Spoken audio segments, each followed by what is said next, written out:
Good afternoon, everybody. A very warm welcome to this webinar about the Nuffield Early Language Intervention. My name is Josh Hillman. I'm the Director of Education at the Nuffield Foundation. We are a charitable foundation that funds research, development and innovation projects in education, welfare and justice. This is the last in a series of webinars that we've been running over the past few weeks, which are aimed at different audiences interested in NELLY. We had previous ones aim more at local authority advisors and speech and language therapists. This one is aimed at people from schools, trusts, federations, so that's who you are. We had 886 sign-ups, something we could never have achieved in person. It's good to know that this is a good time to reach schools, 4 o'clock, where I presume that there's only a few young voices still kicking around. We could have never done this, obviously, in person. You were all around the country, and if we had, we'd have won some sort of co-video award. Really wish I could see everybody, but we have had to opt for the alternative form of Zoom. So you're not postage stamps on the screen, would have been too tiny. The only people who are visible are those who are the main speakers, so you'll have to put up with us for the next hour. By the way, I should mention that we have closed captions in English for those who want that. You can access that by following the link in the chat. Now, for some time, early years education has been a big theme for Nuffield, and in particular, we've highlighted the central role that oral language has played in early childhood. It facilitates social and emotional development. It provides the building blocks for the development of later literacy skills. And it also enables smooth transition to the primary classroom, building children's capacity to benefit from all aspects of school life. Now, we know these foundations are not laid equally. Gaps in language skills and vocabulary between children from lower and higher income families, on average, of course, are already apparent at 18 months old.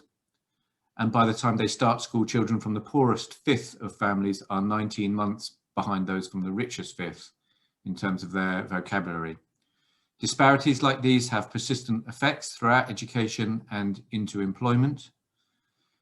Now, enter COVID-19 and the abrupt, prolonged disruption to opportunities for preschool children to develop their language skills. Early years education providers were closed or restricted in what they could offer, and some families have since been reluctant for their children to return to or take up places in nursery schools. The latest DFE data shows that attendance in early year settings is still lower than usual at 78%. Meanwhile, young children's lives were for a long period largely home-based, and they missed many of the informal ways in which language is developed, socializing with wider family and friends, absorbing ambient language, whether in shops, buses, playgrounds, going to libraries, museums, having days out.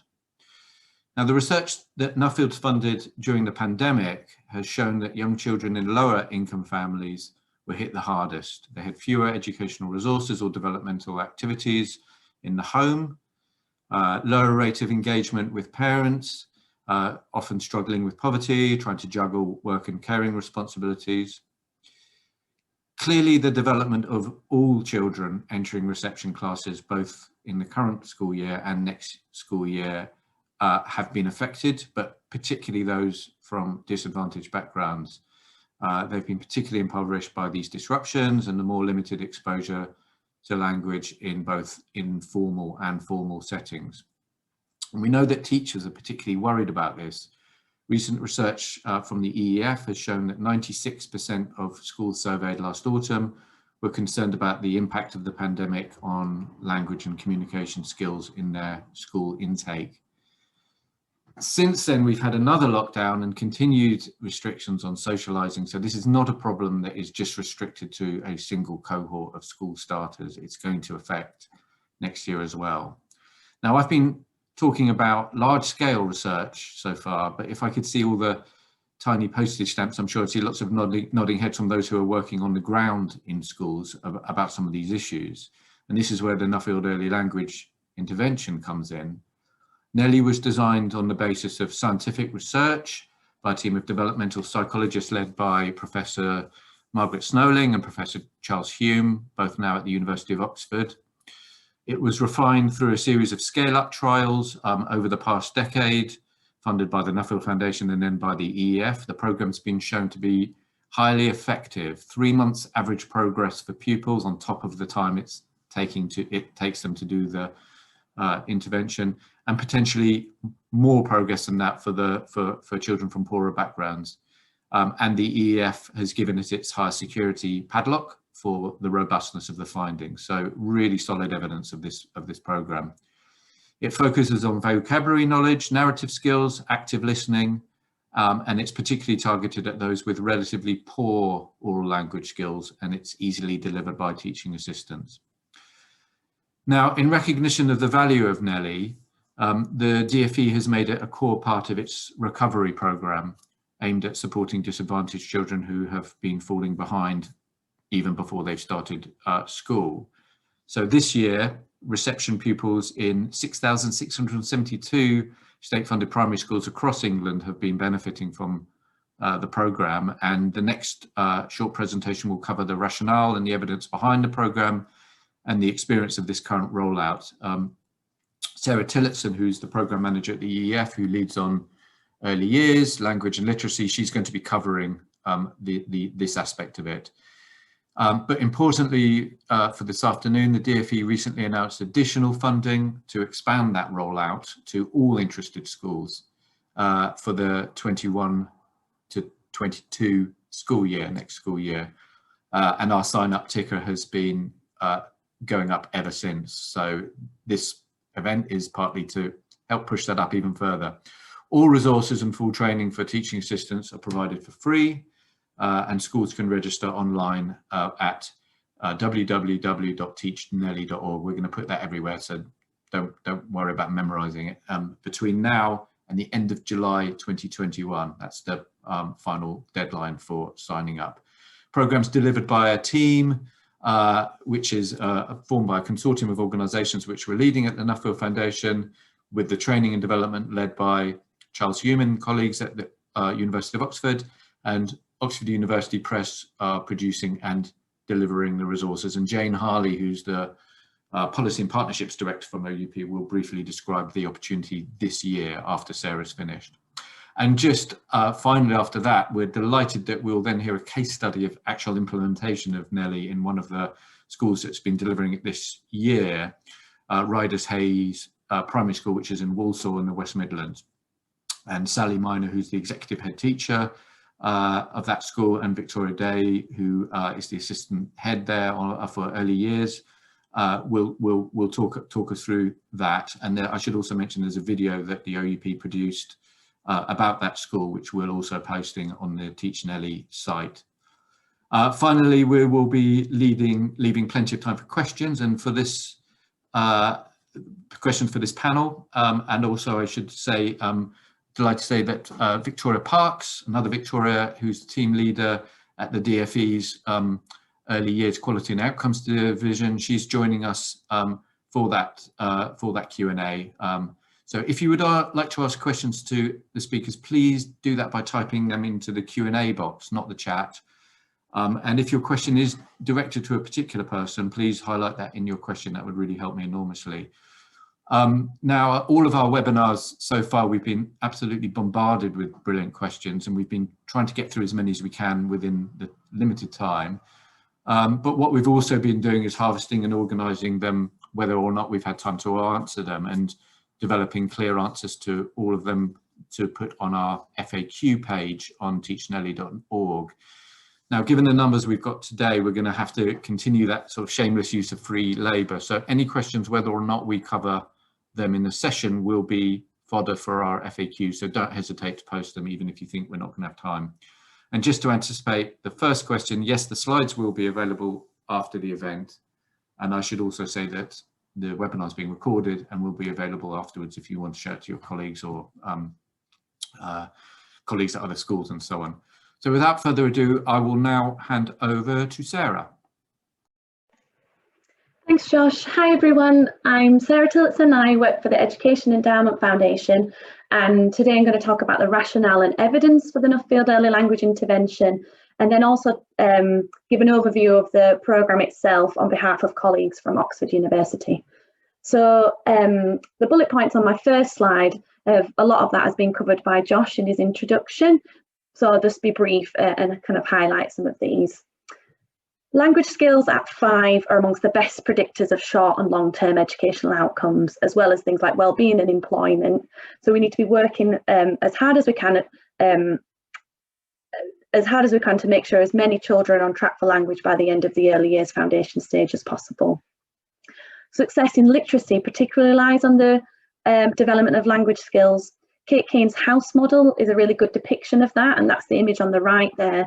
You can see that the kind of foundation blocks for the house are skills that relate to language or are language skills themselves, and those are the kind of foundation skills that are required for good reading comprehension. The reception year is a really key year for targeted intensive support for language. So there's lots of evidence that shows if you assess children's language skills at 2 and you follow them, about 70% of those children who had a language delay at 2 have resolved their language delay or issues by the time they're 4 and 5 years old without any additional intervention. So if you assess children's language skills in reception, you get a really core group of children who really need that intensive targeted support to make sure they have that kind of early intervention so they don't have these persistent difficulties with language as they move through school. We're not saying that you don't need to concentrate on language before they're kind of 4 and 5, but this type of intervention is particularly good for children in the reception year. And as Josh has highlighted, there's preliminary evidence that suggests that we're seeing the impact of the pandemic on pre-reception pupils. There's a kind of survey graph there kind of highlighting the level of concern for language and PACD as well as some other areas. So it's a really key time to make sure our approaches for language are really spot on. And the EEF has a resource called the Early Years Toolkit, which summarises all the best available evidence internationally about what approaches work to support children's outcomes. And you can see there that communication and language approaches kind of come out top as some of the things that could have the biggest impact on outcomes. So we need to really make sure our approaches for communication and language are spot on. Now, what's really typical of the education evidence space is there's lots of evidence that highlights relationships between skills and outcomes, but there's a lot less evidence for solutions that work to change teachers' behaviour that can generally change pupil outcomes. And that's what's quite unique about the Nuffield Early Language Intervention. So all that evidence I was kind of highlighting on the last slide, as well as others, all fed into the development of the Nuffield Early Language Intervention kind of in that first decade in the 2000s. And so it was developed as an evidence-informed intervention or an evidence-based intervention. And then the next decade, so between 2010 and 2020, it went through a series of randomized control trials that evaluated its impact on pupil outcomes. And the most recent report that was published by the EEF last summer found that the programme on average, the pupils who received the programme on average made 3 months of additional progress compared to pupils in other schools who didn't receive the programme. So it generally can improve children's language outcomes. At the EEF we have something called a padlock rating, and that rates the quality of the evaluation for that study. And the study that was published last summer got a 5 padlock rating, which means we've got a really high level of confidence that kind of all of the variables were well controlled. So that 3-month progress is probably down to the programme more than anything else. And what was also really good about that evaluation is that it showed that there was 2 months progress in early word reading as well as language. And that pupils who spoke English as an additional language made just as much progress from receiving the programme as native English speakers who had a language delay. So there's lots of universal support in this programme. Another key piece of evidence is that EEF has done some evaluations of its evaluations and found that of all the programmes it's funded, NELLY is the one that could best close the disadvantage gap. So we think it's really good for pupils from free school who have free school meals as well, and who who are showing signs of a language delay. So it's good for those as well. And because of all of this level of evidence, not just kind of it being evidence informed, but the fact that the programme has been evaluated 3 times and found this impact, it's now the most well-evidenced oral language programme available in England. So we really strongly encourage you to take up the offer and deliver this programme in your school. So now I'm going to kind of give an overview of what the programme is itself. It's a scripted programme with activities that primarily support children's listening skills, vocabulary development, narrative skills and early literacy skills, specifically letter sound knowledge and phonological awareness. And as I said, it's a targeted intervention, so it's meant to give children that kind of extra boost to make sure they're kind of on track for language along with the rest of the class. It's not a specialist intervention, so it's not designed for children who have developmental language disorder. They need a bespoke programme from speech and language therapists. It might be that they also could benefit from NELLY, but they also need that bespoke programme, particularly to their needs. It's designed predominantly for children who have a language delay, that with that kind of extra boost could be on track with their class. In terms of how it's delivered, as I said, it's a targeted programme, so it's for about 4 to 6 pupils per reception class. And it's an intensive 20-week programme. So it takes up about 2/3 of the year to deliver, and it's delivered by with a series of 3 small group sessions per week and 2 one-to-one sessions per child per week. And the chart there gives an overview of what the group sessions look like. So it's kind of split into 2 phases. The first 10-week part and the second 10-week part, but there isn't that much difference between the parts. It's just that introduction section that changes. So in the introduction, there's a greeting and listening rules are reinforced, really typical things involved in a speech and language therapy kind of group. And a listening game is played in the first 10 weeks. And that game then is replaced by revising letter sound knowledge and a phonological awareness activity in the latter 10 weeks. And that's just a really small aspect of the programme. It's predominantly a language programme. So the kind of next 10 minutes are spent on vocabulary. Vocabulary from previous sessions are reinforced and new vocabulary is introduced. And then there's a second set of 10 minutes that are focused on narrative activities. That often involves the adult orally telling a story using pictures, and then the children being encouraged to retell that story or summarise what they've heard or tell their own story kind of based on that theme. And then there's a quick kind of plenary and praise at the end of that to kind of round off the session. If you would like to see videos of what those group sessions look like in practice, those are available on teachnelly.org, and Molly's going to post that link in the chat so you've got easy access to it. There's also videos of the one-to-one sessions there, so you can get a flavour of what that activity looks like. So in terms of how the training is delivered to deliver the programme to pupils, even before the pandemic, the developer team at Oxford University were considering developing an online version of the training, and that was because we wanted to enable schools all across the country to receive the programme, and there was kind of geographical limitations on receiving that face-to-face training. So they developed this online training, which kind of means as many schools nationally can receive it, but also enabled us to deliver the programme in a kind of socially distanced manner. So there are the online training utilises a platform called FutureLearn. So they didn't develop the programme, it's just they host that online training.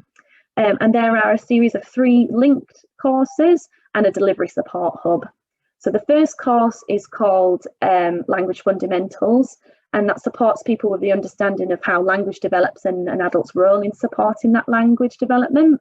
The second course is delivering the Nuffield Early Language Intervention, and that goes into the specifics of delivering those group and one-to-one sessions. And those 2 courses take about 8 to 10 hours to complete online. That's the equivalent of kind of 2 days face-to-face training. So we encourage schools to find time in the school day to release the members of staff to complete that training as they would with training if it was delivered face-to-face, because there's a lot of content to cover, and it's great if practitioners and teachers have a good time to kind of digest that information. The third course teaches people to deliver the phonological awareness and letter sound knowledge aspects that appear in the latter 10 weeks of the delivery of the programme. So that doesn't have to be completed before delivering the programme to pupils, it just needs to be completed before reaching that 10-week point. And that's a much shorter course of only 2 hours. Alongside this kind of training content is a delivery support hub. It's a really fantastic resource where there's lots of videos of different children experiencing the intervention and seeing teachers deliver that, and teachers and TAs delivering that. There's lots of support for assessment, both before the programme and during delivery of the programme. And the key piece of the delivery support hub is it has a forum, so people can ask questions about the programme and kind of get support for individual pupils. And it's monitored by a team of NELLY mentors who have experience in delivering the programme or speech and language therapy programmes more generally, and they really can really helpfully answer your questions. But and also there's lots of it's a resource that all schools can kind of access at the same time, so other people may be able to kind of share their experience of delivering the programme as well as those NELLY mentors. So it's an online programme, but there's no live elements, so staff can work through it at their own pace. In terms of who should be involved in the programme, as I said, it's a reception class programme, and it's designed for children with the lowest levels of language in the class. And we believe it's really important because of the intensity of the programme that the right children are involved in those groups. And so the team at Oxford University have developed a resource called Language Screen, which is a 10-minute tablet-based screening tool, which has 4 subtests: expressive language, listening comprehension, receptive language, and sentence repetition. So in those 10 minutes, all of those skills are assessed, and children are provided with an age-related score. So you've got a really strong idea of how their language is developing. You can see on the screen there what a typical kind of output for a class is from Language Screen. So you can see you get a score for each of the subtests. So you're going to see if children are scoring equally across those different areas of language, and you get a combined score. And there's also the score translated into kind of a description to kind of easily digest what that number means, and then a traffic light system. And we recommend that children who are flagged as amber or red are included in the delivery of the programme to support their language development. And it's not an explicit part of the programme, but it's been made available by the DFE funding the Language Screen. So you've got that as well as the Nuffield Early Language Intervention. In terms of who should receive the training to deliver NELLY, in the research trials, it was the teaching assistant or early years educator who was attached to the reception class who received the training and delivered the programme to pupils. It might be that schools want that kind of same setup, that it's the TA or the early age educator connected to the class who delivers the programme, but it might be that there's a specialist teacher or teaching assistant delivering interventions across school, and they might be the right person to deliver the programme. So it's up to schools to choose who they want to deliver the programme and nominate that person for training. And we require that person to complete all 3 of those courses on that Future Learn platform. We also require the reception class teacher to complete the course 1 of the training, so they've got a really solid understanding of why how language develops and why NELLY is an important solution to supporting language development. And we also require schools to nominate a NELLY lead. That's often the person who is kind of in the senior management. It might be the early years lead or the SENDCo or assistant head who can kind of oversee delivery, ensure that implementation is going well, and that person can opt in to receive the training if they want that kind of thorough understanding of the programme. But often that person might already be a reception class teacher and so involved in some of the training anyway. But when schools are registering, they can kind of opt in to receive opt in for the NELLY lead to receive the training.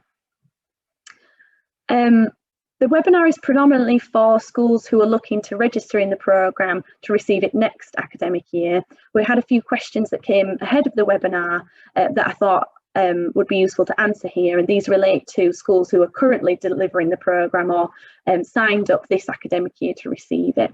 So if you want to know what schools in your local area are delivering NELLY, there is a list that's been published on the .gov website that lists all the schools that registered.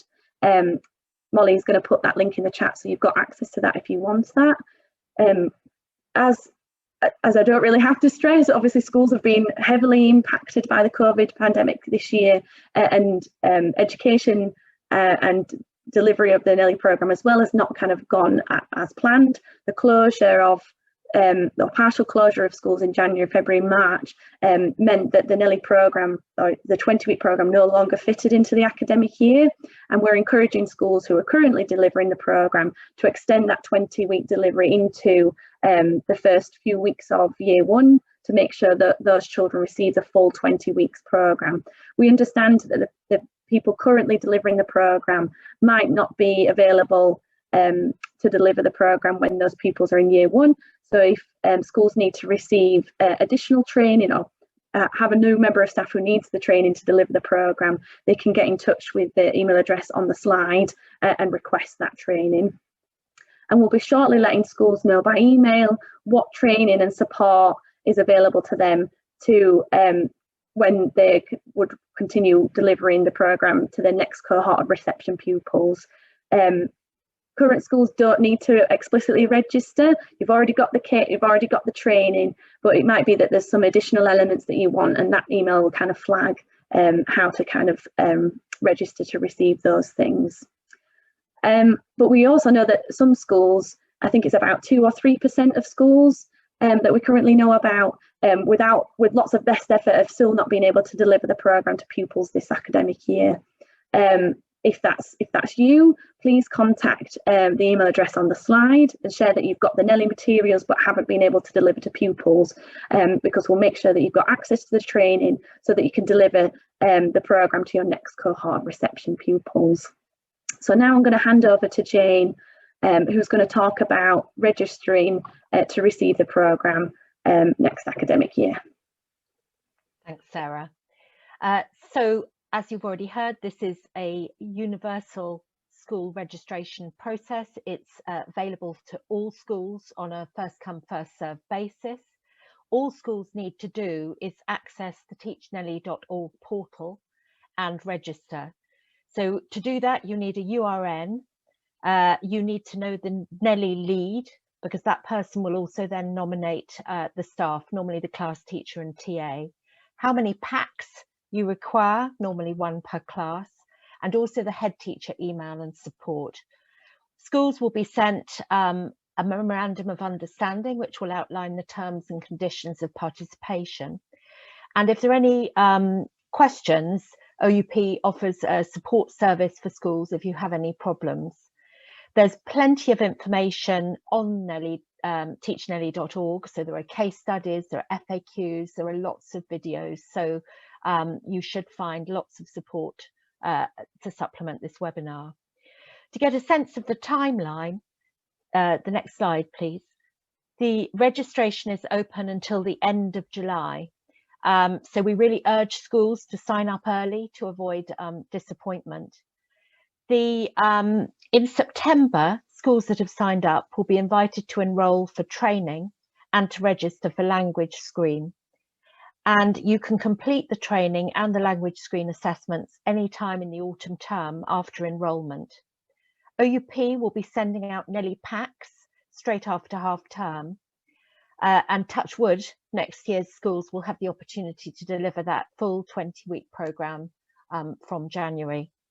In June and July, there'll be a chance to run a language screen review to assess progress. To support schools, we have a network of advocate schools, all of whom have been using NELLY really successfully in schools since 2018, and they're always happy to offer advice and expertise.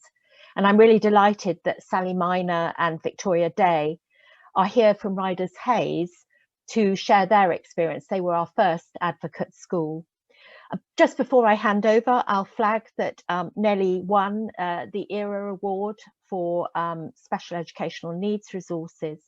But over to Sally and Victoria so that you can really hear more about NELLY from a school's perspective. Thank you. Thank you, Jane. So yes, as we said, I'm Sally Miner at Ryder's Hayes in Walsall, West Midlands, and I'm also director of New Manor Teaching School Hub in the area too. I'm joined by Victoria, who's our assistant head of early years, but also supports across the region with early years and is an evidence lead in education for the local research school. So we first discovered NELLY over 3 years ago when we were looking to design a wide-reaching early language programme for a very large DFE project. And the why really, in terms of why are we confident to have used it and in its impact, is because as part of that project we ourselves worked with 47 schools across the Black Country over a 2-year period, a real range of schools and contexts, and their case studies and evaluations and indeed our own experience really did back up the things that you've already been hearing. As you've heard from Josh and Sarah, it was the recommended EEF intervention. It had the 3 months positive progress, which we've definitely seen, and this really high evidence security, which gave us the confidence. And it is still, as Advocate School, very much embedded and part of our culture here. And I think the reasons we believe for that are because we did make a conscious decision to lead it from the top as a school priority, shared with governors. We involved our whole early years team who are really immersed in it, and it ultimately became part of our offer for all children, which Victoria will explain a little bit more in a minute. But although of course it was used for the targeted group, we have seen benefits and that wider impact across the curriculum and throughout the setting. And handing over to Victoria then to talk about the how. Sarah, if you could have that next slide. Colleagues all appreciate, and we know from experience and research, don't we, that any intervention doesn't work in isolation, and that it has to be embedded and interwoven into the curriculum and the school day for the children that use it particularly. And so we've looked at how we could do that at Ryder's Hayes with our quality first teaching and having that class teacher fully involved, and we believe it's that has made such a difference. So I'll hand over to Victoria to talk about the how. Thank you, Sally. So Sally's just said we have woven NELLY into our curriculum here at Ryder's Hayes. So as many of you are doing at the moment is, if you are early adopter schools, you've been embracing the focus that the YFS curriculum has on language, and we've really wanted to strengthen further our language offer here, and we feel that NELLY has done that. So rather than with all interventions, rather than just being an add-on, an intervention, as Sally said, we fully embraced it. So right from at the planning stage, NELLY is being incorporated into our long-term planning. So we're planning for those key experiences where we can activate that vocabulary and those narratives that children have had as part of their targeted intervention in the group sessions. To ensure that children have that exposure and that we give children the transferability, as we want with all learning, to really bring that NELLY to life for them. As well, in terms of the how, as well, with NELLY is all of our learning, and it has been tricky during the pandemic, but we've really wanted that buy-in from parents. So as we said, NELLY's part of our offer is families are aware of what NELLY is, and through our online platform, which we use Seesaw here, and our G Suite programs, is we've continued to share the key vocabulary and narratives as we've progressed through the 20-week programme with families, so they can continue with their children at home. If I can move on to the what, please. Thank you. So in terms of the impact then of what we've seen, is, as we said, we've seen a real strength in our early years offer. As Sally said, that's been shared with our governors. Our early years link governor has said how visible, even more so, our language offer here is now at Ryder's Hayes, and you know the impact it's then had on literacy, and as well, we've really seen a difference with PSED, knowing that the new curriculum has a sharp focus on self-regulation and children developing that theory of mind. So children now can articulate the way they're feeling, they can talk in sentences, they stand tall, both in the NELLY group, the one-to-one sessions, but in the wider the classrooms. We've really seen a difference for our children, which has been super. And one of the children, we track all of our children as NELLY lead myself. I'm really looking forensically about the impact that it's had in our school.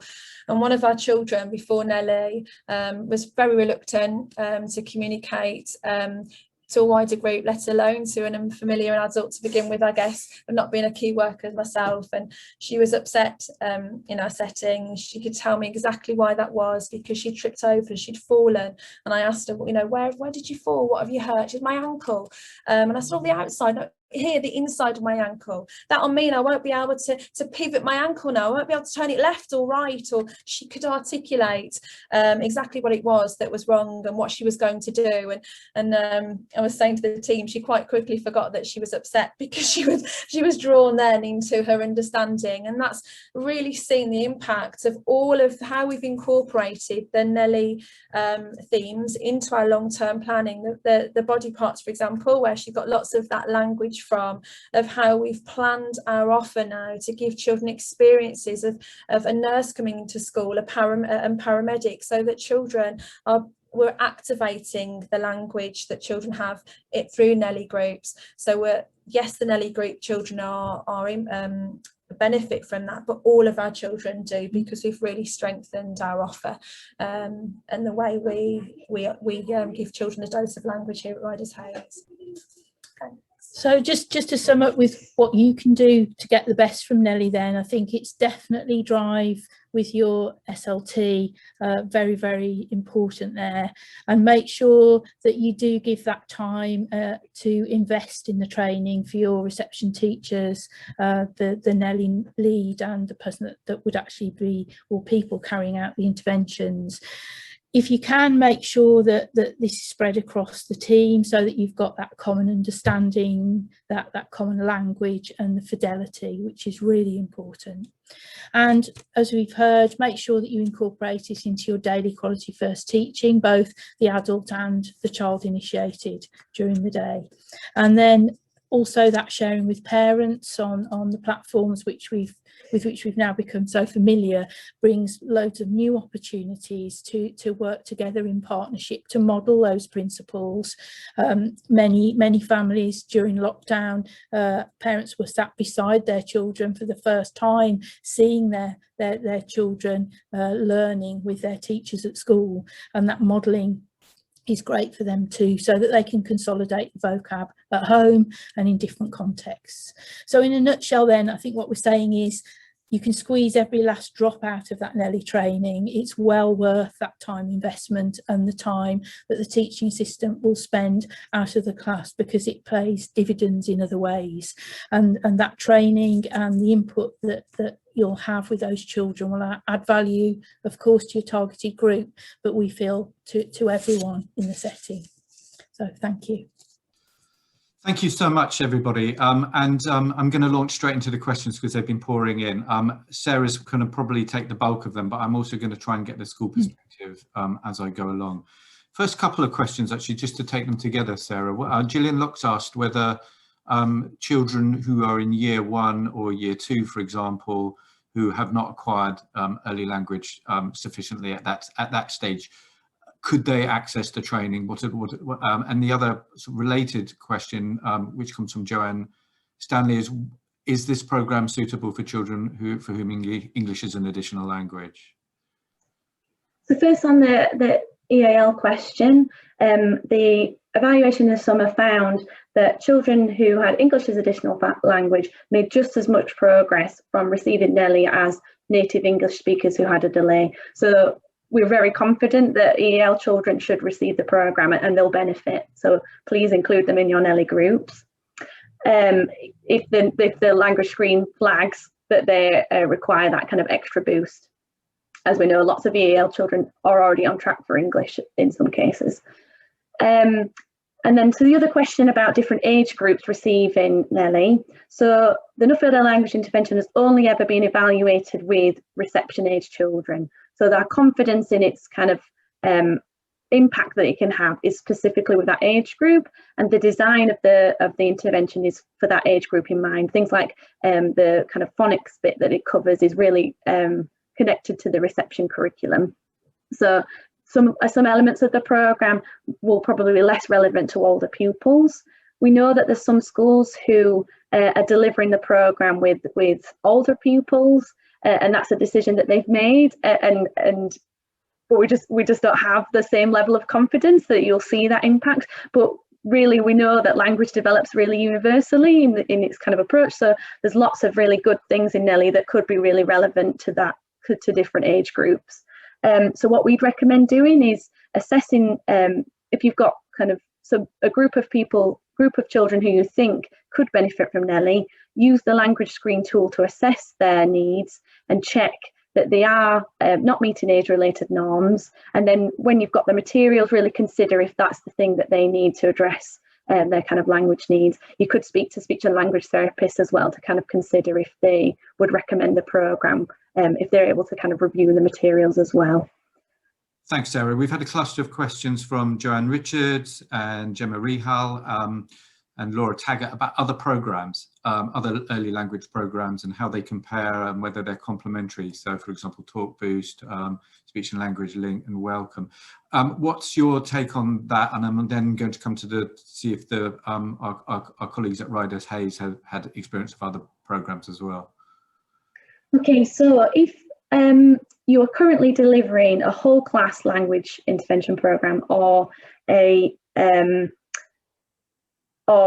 your colleagues are kind of receiving CPD to support their understanding of how language develops and how to interact with pupils, those things should carry on, because we want high quality teaching for language kind of for all pupils.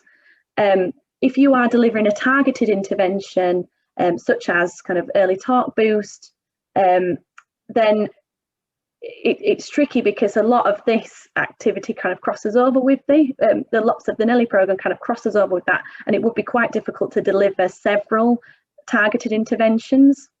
But what I can say is NELLY has the best quality evidence of impact. There's no other programmes that have been evaluated to the same extent. If they have been evaluated, they're kind of equivalent to kind of the first evaluation of NELLY that happened kind of 10 years ago.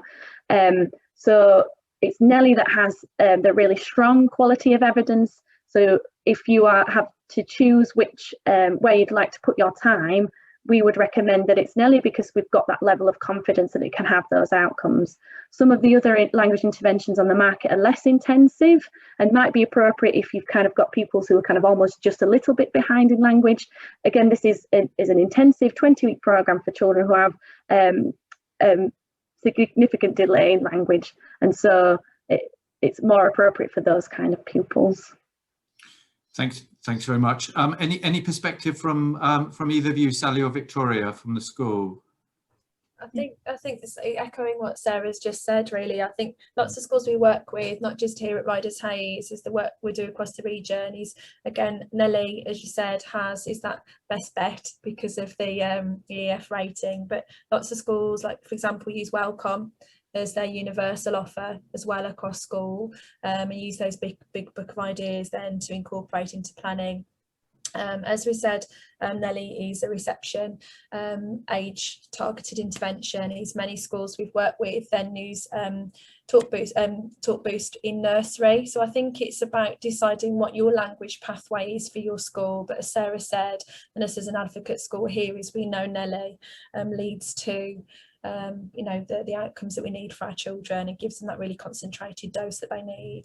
And it's certainly no reason why it can't work alongside Welcome. The schools in our project, they did that very successfully. Yeah, thanks. We've had a few questions about the costs to schools of NELLY, and you know, the simple answer is this has been provided for free, funded kindly by the DFE, and so I would suggest that you just register at this point. Those questions came from Laura Glover, Stefan Roos.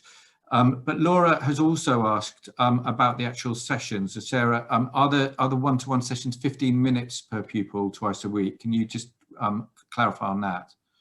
Yes, that's right. So there's 2 one-to-one sessions per child per week. So if you have 5 pupils in your NELLY group, you deliver that to the group 3 times a week, those kind of group sessions, and then they'd each have 2 one-to-one sessions as well. So that kind of adult commitment equates to about 4 hours a week. Right, that's helpful. We've also had quite a few questions from people who are asking if they signed up last year, can they use the programme again this year for even if they've had changes in staff and so on? And the answer is yes, they'll be able to retrain. Is there anything you want to add to that, Sarah? Yeah, we're hoping to send an email really soon about to the schools who are currently registered. We have all your kind of email addresses, and we'll kind of highlight what the next steps are if you require other staff to be trained. We're hoping to offer that for free. We just kind of need to finalise things. Now we have a question from Claire Burkham, who is talking about her school which is in a very disadvantaged area, and she reckons that this year 22 out of the 26 children would benefit from the intervention. What happens if there's more children that can be covered by a single adult? It is quite tricky because we know that in disadvantaged areas there's often a high level of language delay and need. So what we'd recommend is running several NELLY groups if you have the capacity to do that, so that you can reach as many children as possible. We do understand kind of adult capacity is stretched and that might not be possible. So we'd recommend selecting the children who kind of have the greatest need, so that they have that really intensive support. And it might be that you can kind of fit you could deliver parts of the NELLY programme to other pupils, but maybe not the full piece. But we would recommend trying to find an approach where you can deliver the intervention to as many pupils as possible, so they can receive that support. So sort of related to that, Jolita James has asked, is it good to have one TA undertaking the programme for 4 classes, or one TA for each class? I think it just depends how your setting works, and it's completely up to you. So in the way that the kind of registration process is set up, you're able to kind of nominate the exact number of trainees you require, and so I think it's completely up to you. If you have a setting where a lot of your reception classes mix together, and all the staff members know all the pupils, it might be okay that one member of staff kind of delivers the intervention across the cohort.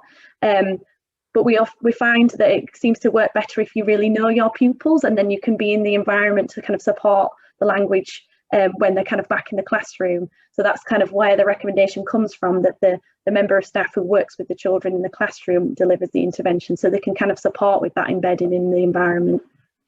Now, we've had a couple of questions about assessment. You talked about the use of Language Screen as a screening tool, but Catherine McLaughlin and Jolita James have asked whether you can use other assessments, the school's own pre-assessments for screening pupils, or the RBA. What's your take on that, Sarah? So the language screen tool was developed for the effectiveness trial, so the 3rd evaluation. So before that, there wasn't a kind of language screen. So we know that other assessment tools could be used, and I think at Ryder Hayes they used the welcome screener when they were kind of delivering NELLY, so they might want to kind of elaborate on that. But this is a really good opportunity you've been given a kind of free resource to use this tool, and in the evaluation we're able to see a really high correlation between this kind of 10-minute screener and kind of half an hour really explicit language measures that speech and language therapists are specialists in delivering. So we know it's a really robust tool for finding out children's language needs. So we think that it's one of the best tools on the market for assessing language. So it's a really good opportunity to use that. We do understand that that's going to be a bit tricky to kind of implement alongside the reception baseline this year. I'm not confident about what the output is that schools are going to receive from that baseline. I kind of hear that it's going to be quite vague, so it might not be detailed enough to kind of drill down and understand which children should receive that intervention.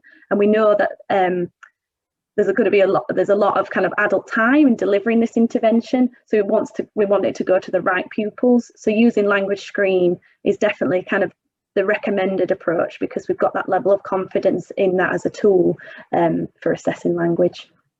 So and yes, Samantha Powell, the language screen is provided free for those subscribing to the programme. Deborah Forsberg has asked whether language screen is still available for schools who signed up and used NELLY last year. I don't know if that's for you to answer, Sarah, or to Victoria from DFE. So it's not going to be offered as an explicitly funded part of kind of next year. I think schools were given about 200 tokens, so 200 assessment opportunities with pupils as kind of part of their package this year. It might be that you haven't used all your tokens left, and there might be some to use next year, and that might be possible. But it needs school funds to continue using to kind of top up those tokens. The things that schools have to continue delivering the programme are the resources and the people who are already trained, and we are looking to provide additional training for free to schools who signed up to the programme this year and have been delivering, so they can continue to deliver it to reception pupils next year. Now, we've had some questions about whether people can start the programme early. Do they need to wait till January before starting the programme if they're able to do the training well in advance of that? And even sort of related to that, about doing the training before the term starts in September? So on the training point, at the moment we are planning to kind of launch the training at the end of September, and the reason for that is because we know that kind of school I've lost the word now, but when schools kind of organise staffing, a lot of those staffing decisions are made quite close to the end of term, so there won't be kind of time for and particularly because some members of staff will be new in September, won't kind of receive their school email until that time point. So we've kind of got to leave a bit of time at the beginning of September for all those people to have email addresses so they can be onboarded onto the Future Learn platform, and then we can launch the training, because it takes quite a lot of time to kind of bulk upload all of those email addresses. So that's why we have to kind of start the training in September. And in terms of kind of delivering the programme, as soon as you've completed the training and received the physical resources to deliver the programme to pupils, which will be November, then you can start the programme. You'll have all the things that you need to deliver. We just recommend starting in January as kind of the final time point, because that will enable you to have the 20 weeks to deliver before the end of summer.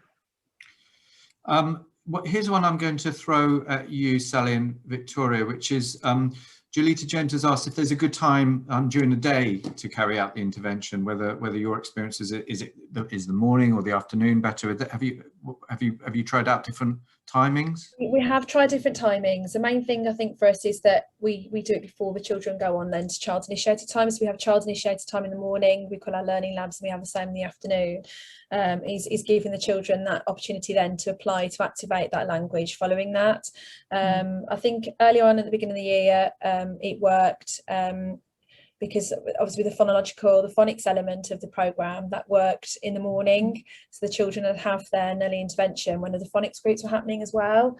But then we've had changed that as well, where we've delivered it in the afternoon as well. So I think it's really thinking about, we have done it as well before the end of home time, when the children were having story sessions, and what we were doing then, we used to pre-record a story for those children and upload it onto our online platforms to ensure the children still had that dose and didn't miss out on the story. But anything we found for some children, because they were going straight home then, they didn't always have that time to activate it. So I think it's morning or afternoon, depending on how it suits your timetable, but definitely the opportunity for the children to activate it within the setting straight after the session.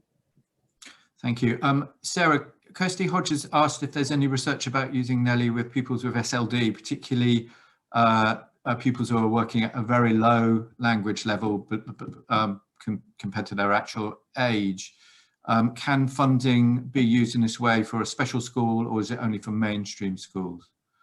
So NELLY has not been explicitly evaluated in the special school context, but the DfE are funding the delivery of funding the provision of NELLY to special schools. So you should be able to kind of sign up to receive the programme if you want to. It's tricky for us to make complete recommendations about how to deliver the programme in your context. So I think it's a case of completing the training, looking at resources and thinking about how you would adapt it for your school context and the pupils themselves. It might be that you don't require that language screen to assess the pupils, because you kind of know where they're at already in terms of language, but also liaising with a speech and language therapist could be beneficial to kind of understand what would be the most useful thing to deliver within that kind of NELLY package. Thank you very much. I'm just going to take the last question. I'm going to actually throw this one at Victoria Parks from DfE. Claire Jones has asked, her school signed up last year, received all the training and the resources, but then went into lockdown and decided to postpone actual delivery of the programme until this year's cohort. Does her school need to register again? No, you don't need to register. If you've got the staff trained and you've received the packs, just please go ahead with, encourage you to continue delivering NELLY, for many years, if that's what all you require. If you do have a requirement around more packs or more training, then you just need to email the nelly.r education email that was shared on the slides earlier.